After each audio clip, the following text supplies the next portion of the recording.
Hey, warriors and friends out there in the interwebs. Coach Josh here. Happy New Year. It's the 2nd of January and I'm super fired up. In fact, I'm here in the dojo and I'm getting ready to plan our next challenge.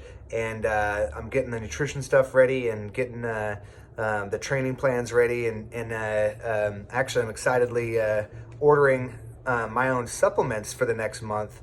And somebody asked me a really great question about supplements. I think it was Emily. I think she said, "Hey Josh, since most supplements are proven not to work, why in the hell do you take them? What are you doing?" And that's absolutely a great question. And then it begs some more answers and some context. And if you know anything about the supplement industry, and if you've looked at research over the last 10 or 20 years, or have just been paying attention to conversations that are being had in the space, number one, supplements have a bad reputation that they definitely earned because there's things happening like people putting things into the bottles and into the labels that don't belong there, not putting in the things that they say they are, and then obviously, probably the most important one is lots of research showing that many supplements are proven to do nothing at all in double-blind studies. I think all of those are cause for concern and pause, and I don't even care if you have a double-blind study telling me that a supplement is actually good for me or works as desired. I don't trust studies in that way because studies are often difficult to replicate.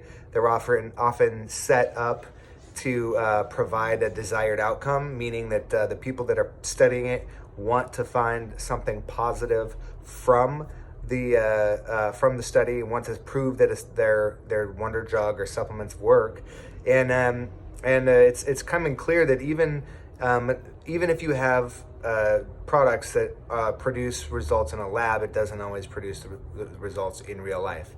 So all of those being said, what's not in there, what should be in there isn't. What isn't in there should be. And even if all the stuff's in there, do they even do anything anyway? I'll break those down one at a time and how Coach Josh looks at it. But the number one thing is know the producer. So like making sure that only safe things are in the product is actually the number one priority. Making sure that nothing bad goes in it, and all the things that are inside of it, inside of a label, inside of a bottle are supposed to be there. Those things take time, trust. There's only a few producers inside the U.S. that are consistent. So those are the people that we shop with. There's only a few names and brands. But importantly, taking supplements for me is not about having a supplement that improves my performance. I don't take anything to produce some sort of a training outcome or to magically make me enhanced. I take supplements to speed up my recovery from the training that I do on a daily basis. I train every day. I move every day. I know a lot of you train 5, 6, 7 days a week as well. So I take supplements that improve my sleep, that give me the nutrients like protein and amino acids to speed up my recovery. I take supplements that make me feel better and have more energy.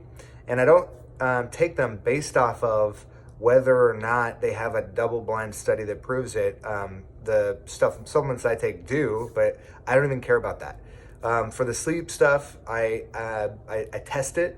I get there's apps through watches, phones, wearables that will tell you how much REM sleep you're getting, and I take the sleep multiplier because it literally doubles or triples the amount of REM sleep that I get when I take it. So when I sleep, I get consistently higher quality of sleep. I consistently feel more rested. It makes me feel amazing. And I don't really care what the studies say. I have to try it and I have to see it, feel it, and believe it for myself. And the same goes for the intra-workout. It's just creatine and amino acids that keep me from getting sore, improve my recovery from the training, and it might help me hydrate during the workout. I don't know how I would quantify that. I drink a pretty consistent amount of water every day, but what I'll say is it makes me feel better and allows me to do better quality workouts back to back to back because I don't feel as sore, as banged up, and as tired.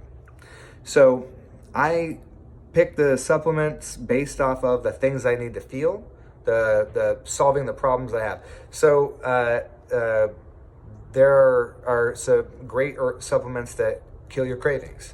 I don't struggle with cravings. I don't take them, but I've tested them. I've tested them on myself to make sure that one, they're safe and they make me feel okay.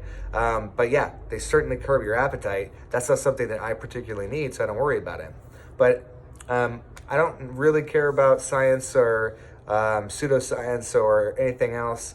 I test it. I look at the metrics I'm trying to monitor, and if it moves my success metrics forward, or the success metrics of my clients and my friends, the people I'm working with, then it's something I find valuable, and as long as it's safe, I'll take it.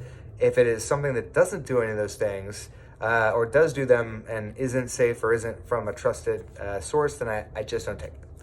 Opting to never take a supplement is a perfectly fine idea. That's how I operated for 30 or so years.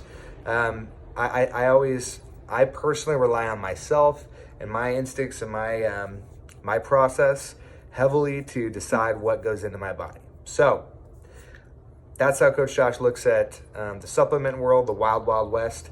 I take it one problem, one solution at a time, and I test it to see how it feels for me.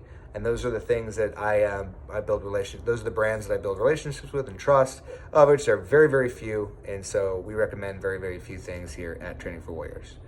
That is my 2 cents on supplements. If you have any specific questions, ask them. I can get down to the weeds for any of this stuff with you. But I look forward to seeing each and every one of you kick ass in 2020, build muscle, burn fat, and bring forth the warrior within.